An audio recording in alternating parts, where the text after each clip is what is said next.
কিন্তু এখন যারা বুঝতে পারে না, যাদের জ্ঞান সীমিত, তারা বলে ইসলামে মাজার পূজা, কবর পূজা শিরিক বেদাত।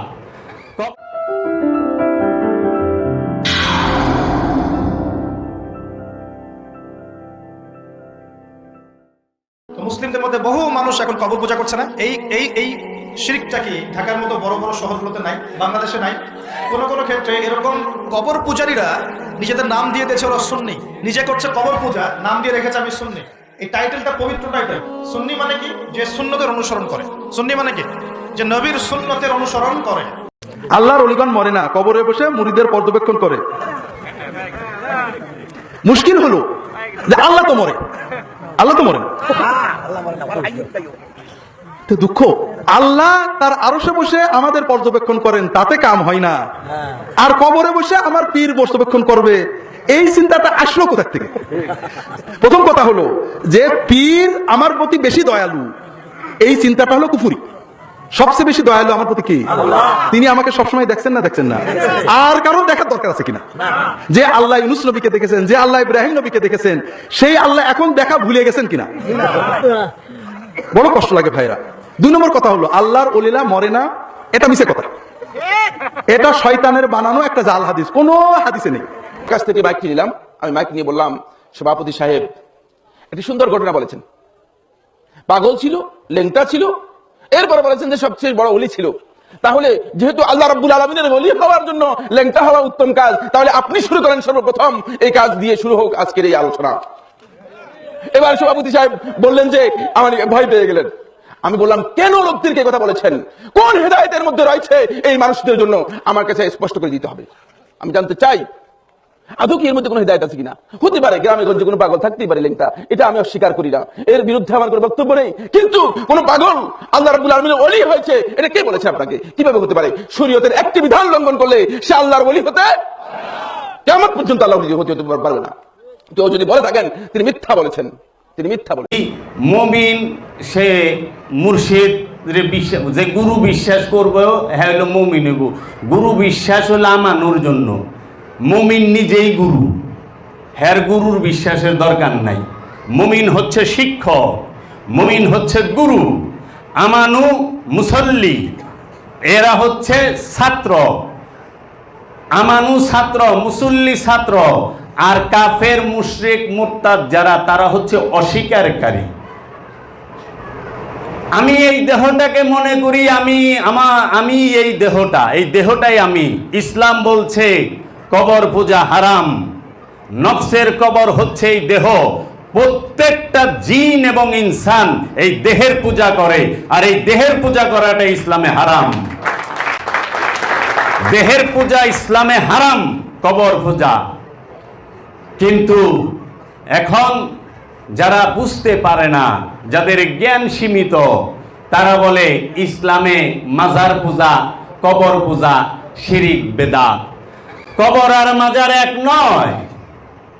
কবর হচ্ছে প্রত্যেকটা জিন আর ইনসানের এই রক্ত মাংসের যে দেহটা, এইটা, এবং এই দেহটাকে সুন্দর রাখার জন্য পাঙ্গাস মাছের পেটি, খাসির চর্বিওয়ালা গুস, আঙ্গুর, বেদানা, নাশপাতি, যত সরাবান তহুরা সুদ্ধা খাই, তাও তাসাল্লি নাই।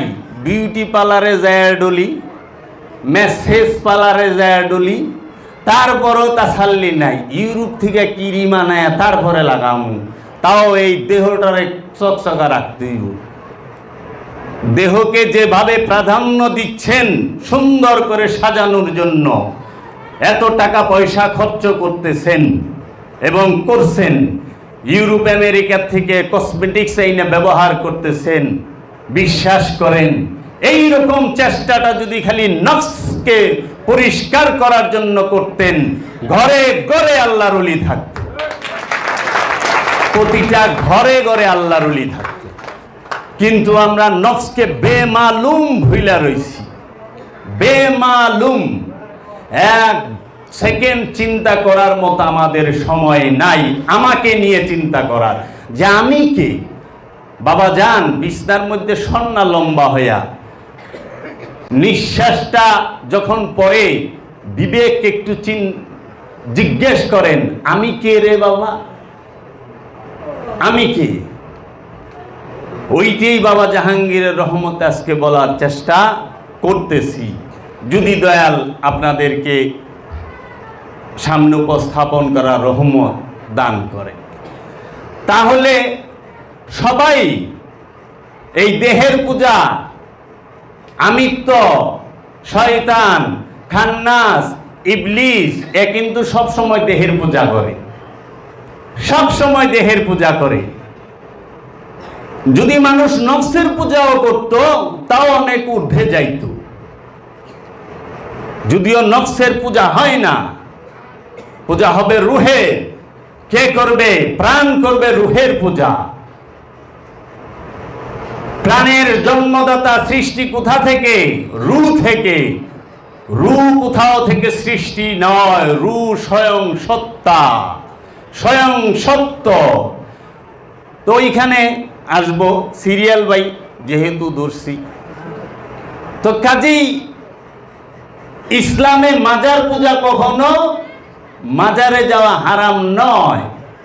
কারণ মাজারে কে থাকে?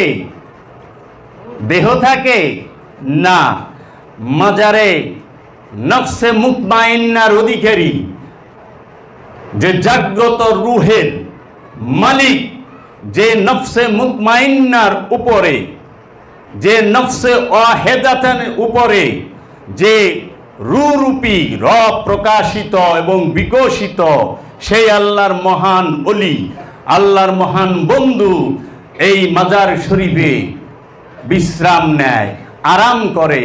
এর জন্য এই আল্লাহর ওলির কাছে যেতে হয়। আর এই আল্লাহর ওলির কখনো কবর হয় না, মাজার হয়। কেন হয় এটাও বলুন সামনে। মাজার কার হয় আর কবর কার হয়? কবর হয় মৃতের, মাজার হয় জীবিতে, যে জিন্দা। মৃত্যুর স্বাদ একবার গ্রহণ করতে হবে। তো এখন মানুষ বলে,